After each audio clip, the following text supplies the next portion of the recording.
នៅក្នុងព្រះរាជពិធីជាងដង្ហែព្រះបរមសពនៃព្រះករុណាព្រះបាទសម្ដេចព្រះនរោត្តមសីហនុព្រះមហាវីរក្សត្រឯករាជ្យបូរណភាពទឹកដីនិងឯកភាពជាតិខ្មែរពីសាធារណរដ្ឋប្រជាមានិតចិនមកកាន់ព្រះរាជាណាចក្រកម្ពុជានារសៀលថ្ងៃទី17ខែតុលាឆ្នាំ2012នេះមានវត្តមានថ្នាក់ដឹកនាំនៃប្រមុខរាជរដ្ឋាភិបាលកម្ពុជាមន្ត្រីក្រសួងស្ថាប័នមន្ទីរប្រជាពលរដ្ឋទូទាំងប្រទេសបានចូលរួមក្នុងមហាទុក្ខសោកដ៏សែនក្រៀមក្រំរកទីបំផុតគ្មានដោយព្រះអង្គបានយាងចូលទីបង្គត់នាថ្ងៃទី15ខែតុលាឆ្នាំ2012វេលាម៉ោង 1:20 នាទីរំលងអធ្រាត្រនៅទីក្រុងប៉េកាំង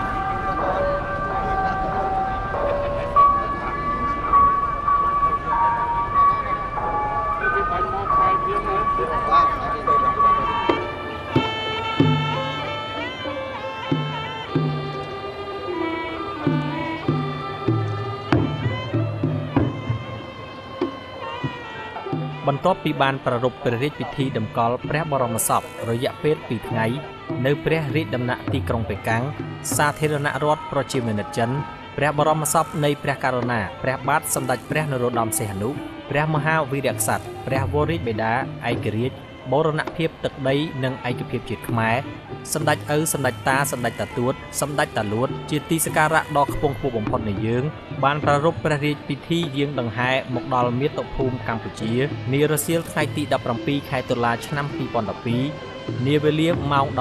14:45 នាទីដោយមានព្រះរាជវត្តមានដ៏ខ្ពង់ខ្ពស់សម្ដេចព្រះមហាក្សត្រីនរោត្តមមុនិនាថសីហនុព្រះវររាជមាតាជាតិខ្មែរនិងព្រះករុណាព្រះបាទសម្ដេចព្រះបរមនាថនរោត្តមសីហមុនីព្រះមហាក្សត្រនៃព្រះរាជាណាចក្រកម្ពុជាជាទីសក្ការៈដ៏ខ្ពង់ខ្ពស់បំផុតព្រមទាំងមានការអមព្រះរាជពិធីដង្ហែដោយសម្ដេចអគ្គមហាសេនាបតីតេជោហ៊ុនសែននាយករដ្ឋមន្ត្រីនៃព្រះរាជាណាចក្រកម្ពុជានិងសម្ដេចជាវាំងគង់សំអល់ឧបនាយករដ្ឋមន្ត្រីនិងជារដ្ឋមន្ត្រីក្រសួងព្រះបរមរាជវាំងព្រមទាំងសម្ដេចព្រះអង្គម្ចាស់អ្នកអង្គម្ចាស់ជារាជវង្សានុវង្សជាច្រើនរូបដើម្បីតម្កល់និងប្រារព្ធព្រះរាជពិធីបុណ្យទៅតាមប្រពៃណីជាតិខ្មែរនៅព្រះបរមរាជវាំង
អញ្ជើញទទួលក្នុងព្រះរាជពិធីដង្ហែព្រះបរមសពព្រះវររាជបិតាជាតិខ្មែរសម្ដេចឪសម្ដេចតាសម្ដេចតាទួតសម្ដេចតាលួតនៅអាកាសយានដ្ឋានអន្តរជាតិភ្នំពេញមានវត្តមានសម្ដេចអគ្គមហាពញាចក្រីហេងសំរិនប្រធានរដ្ឋសភានិងលោកជំទាវ លោកជំទាវកតេប្រិទ្ធបណ្ឌិតប៊ុនរនីហ៊ុនសែនប្រធានកាកបាទក្រហមកម្ពុជាសម្ដេចព្រះអង្គម្ចាស់អ្នកអង្គម្ចាស់ជារាជវង្សានុវង្សព្រមទាំងឯកឧត្តមលោកជំទាវជាឧបនាយករដ្ឋមន្ត្រីទេសរដ្ឋមន្ត្រីរដ្ឋមន្ត្រីព្រមទាំងអិសរជនជាន់ខ្ពស់ក្នុងស្ថាប័នព្រឹទ្ធសភារដ្ឋសភានិងរាជរដ្ឋាភិបាលកម្ពុជាជាច្រើនរូបដែលបានសម្ដែងនៅសមានតុក្តុកក្តួលរន្ធត់ចិត្តយ៉ាងក្រៃលែងរកទីបំផុតគ្មានព្រមទាំងក្តីសង្វេគដ៏ធំធេងនិងពោពេញដោយក្តីសោកសៅស្រណោះអាឡោះអាល័យជាអនេកបការចំពោះព្រះអង្គដែលជាព្រះមហាវីរក្សត្រព្រះវររាជបិតាជាទីសក្ការៈស្មើជីវិតដែលព្រះអង្គបានដាក់ព្រះជន្មសង្ខារលាចាក់លោកចាក់ពីប្រជានុរាស្ត្រជាកូនជាចៅទួតចៅលួតរបស់ព្រះអង្គស្ថិតក្នុងឱកាសនៃមហាទុក្ខសោកនេះព្រះសង្ឃចំនួន90អង្គបានប្រារព្ធព្រះរាជពិធីបង្សុកូលចំពោះព្រះបរមសពនៃព្រះមហាវីរក្សត្រព្រះវររាជបិតាជាតិខ្មែរជាទីសក្ការៈដ៏ខ្ពង់ខ្ពស់បំផុតដើម្បីឧទ្ទិសមហាកុសលនិងបួងសួងដល់ដួងព្រះវិញ្ញាណក្ខន្ធព្រះករុណាព្រះបាទសម្ដេចព្រះនរោត្តមសីហនុសូមព្រះអង្គទ្រង់យាងចាប់បដិសន្ធិក្នុងព្រះបរមសុគតិភពគ្រប់ព្រះជាតិកុំបីឃ្លៀងឃ្លាតកាយជាបរិការដទៃឡើយ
នៅក្នុងឱកាសនៃព្រះរាជពិធីដង្ហែព្រះបរមសពប្រជាពលរដ្ឋជាកូនជាចៅចៅទួតចៅលួតបានចូលរួមសម្ដែងនៅសមានតុជាទីបំផុតដោយបានស្លៀកសម្លៀកបំពាក់អាវពណ៌សនិងខោឬសំពត់ខ្មៅព្រមទាំងមានស្លាកសញ្ញាកាន់មរណទុក្ខផងដែរប្រជានុរាស្ត្រជាកូនជាចៅចៅទួតចៅលួតរបស់ព្រះអង្គសូមចាត់ទុកការបាត់បង់នៃព្រះរាជវត្តមានដ៏ឧត្តមឧត្តមនៃសម្ដេចព្រះមហាវីរក្សត្រព្រះវររាជបិតាឯករាជ្យជាតិខ្មែរនេះឱកាសនេះគឺជាការបាត់បង់នៅអតីតព្រះមហាក្សត្រខ្មែរដ៏មហាឆ្នើមគ្មានគូប្រដូចដែលជានិច្ចកាលទ្រង់បំពេញព្រះរាជបូជនីយកិច្ចដើម្បីឯករាជ្យបូរណភាពទឹកដីនិងឯកភាពជាតិខ្មែរប្រកបដោយព្រះបញ្ញាញាណភ្លឺថ្លាវាងវៃគ្រប់កាលៈទេសៈជាងនេះទៅទៀតអ្វីបើព្រះរូបព្រះកាយរបស់ព្រះអង្គទម្លាយខណ្ឌជាងទៅកាន់បរលោកហើយក្តីប៉ុន្តែព្រះរាជលំអានព្រះវីរៈគំរូដ៏ល្អឆ្នើមរបស់អង្គសម្ដេចឪសម្ដេចតាសម្ដេចតាទួតសម្ដេចតាលួតជាអង្គម្ចាស់នៃយើងទ្រង់ស្ថិតនៅជានិច្ចក្នុងមនសិការរបស់ថ្នាក់ដឹកនាំគ្រប់លំដាប់ថ្នាក់ទាំងអស់របស់កម្ពុជានិងប្រជានុរាស្ត្រជាកូនជាចៅចៅទួតចៅលួតរបស់ព្រះអង្គហើយពិតជាស្ថិតថេរគង់វង្សជាអមតៈប្រជានុរាស្ត្រជាកូនជាចៅចៅទួតចៅលួតរបស់ព្រះអង្គទាំងអស់សូមលំអោនកាយឧទ្ទិសបួងសួងដល់ដួងព្រះវិញ្ញាណក្ខន្ធព្រះករុណាព្រះបាទសម្ដេចព្រះនរោត្តមសីហនុព្រះមហាវីរក្សត្រព្រះវររាជបិតាជាតិខ្មែរសូមព្រះអង្គទ្រង់យាងចាប់បដិសន្ធិក្នុងព្រះបរមសុគតិភពគ្រប់ព្រះជាតិកុំបីឃ្លៀងឃ្លាតកាយជាបរិការដទៃឡើយ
ស្ថិតក្នុងឱកាសដែលព្រះរាជពិធីដង្ហែមកដល់វិមានឯករាជ្យព្រះបរមសពអង្គព្រះមហាវីរក្សត្រព្រះវររាជបិតាជាតិខ្មែរជាទីសក្ការៈដ៏ខ្ពង់ខ្ពស់បំផុតត្រូវបានព្រះសង្ឃចំនួន90អង្គប្រារព្ធព្រះរាជពិធីបង្សុកូលដើម្បីឧទ្ទិសបួងសួងនៅមហាកុសលដល់ដួងវិញ្ញាណក្ខន្ធរបស់អង្គព្រះមហាវីរក្សត្រព្រះវររាជបិតាជាតិខ្មែរជាទីសក្ការៈដ៏ខ្ពង់ខ្ពស់បំផុតសូមព្រះអង្គទ្រង់យាងចាប់បដិសន្ធិក្នុងព្រះបរមសុគតិភពគ្រប់ព្រះជាតិកបីគ្លៀងគ្លៀបកាយ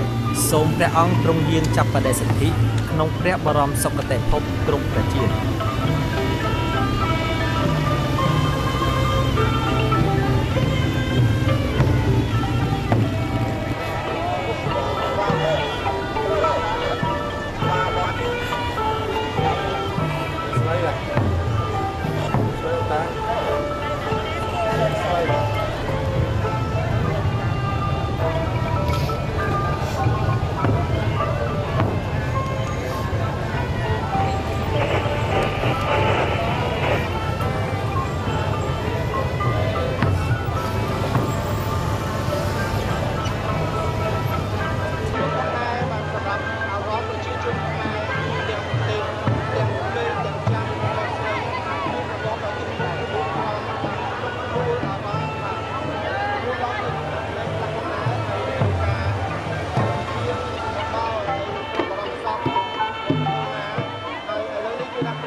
ព្រះបរមសពទទួលណាគឺបាន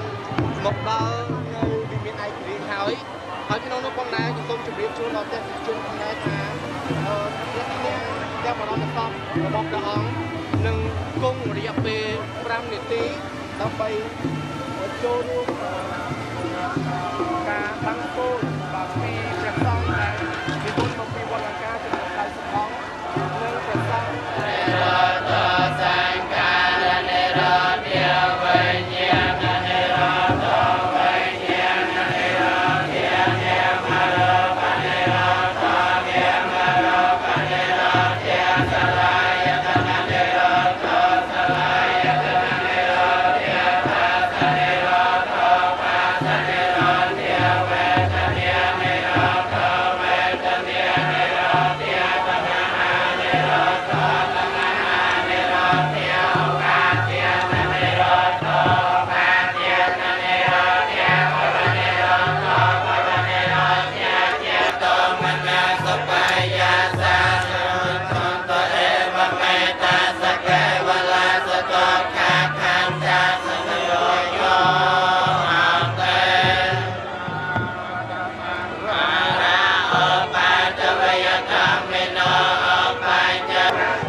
រំលឹកថារាជរដ្ឋាភិបាលកម្ពុជាបានប្រកាសថ្ងៃកាន់ទុក្ខគោរពព្រះវិញ្ញាណក្ខន្ធជាផ្លូវការរយៈពេល7ថ្ងៃ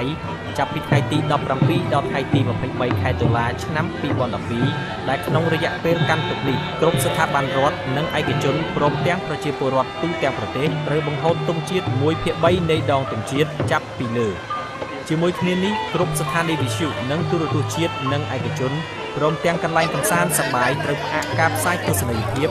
ការសម្ដែងការប្រគំតន្ត្រីផ្សេងៗដែលមានលក្ខណៈកក្រឹកកក្រែងក្នុងរយៈពេល7ថ្ងៃនេះទន្ទឹមនេះគ្រប់ស្ថានទូតនិងស្ថានកុងស៊ុលនៃព្រះរាជាណាចក្រកម្ពុជានៅបរទេសត្រូវរៀបចំទីកន្លែងព្រះឆាយាល័ក្ខណ៍នៃព្រះមហាវីរក្សត្រព្រះវរបិតាឯករាជ្យបូរណភាពទឹកដីនិងឯកភាពជាតិខ្មែរនិងសិភៅសម្រាប់ចុះមរណទុក្ខដោយឡែកប្រជាពលរដ្ឋគ្រប់រូបត្រូវពាក់សញ្ញាកាន់មរណទុក្ខនិងតុបតែងសញ្ញាកាន់មរណទុក្ខនៅលើព្រះឆាយាល័ក្ខណ៍នៅក្នុងរយៈពេលកាន់មរណទុក្ខនេះដែលទាំងនេះគឺជាការកាន់មរណទុក្ខលើកទី1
សូមបញ្ជាក់ផងដែរថាព្រះបរមសពនឹងត្រូវតម្កល់ទុកក្នុងរយៈពេលមិនតិចជាង3ខែនៅព្រះបរមរាជវាំងមុនពេលប្រារព្ធព្រះរាជពិធីបូជាព្រះបរមសពហើយក្នុងរយៈពេល3ខែនេះមន្ត្រីរាជការប្រជាពលរដ្ឋនិងមិត្តភ័ក្តិបរទេសទាំងអស់អាចចូលមកគោរពព្រះវិញ្ញាណក្ខន្ធបាន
สังขาราโอปาทวิยธรรมิโนโอปัยเจตวานิโรธามิเตสังโฆปัสสมาสุขาวัจยังกายา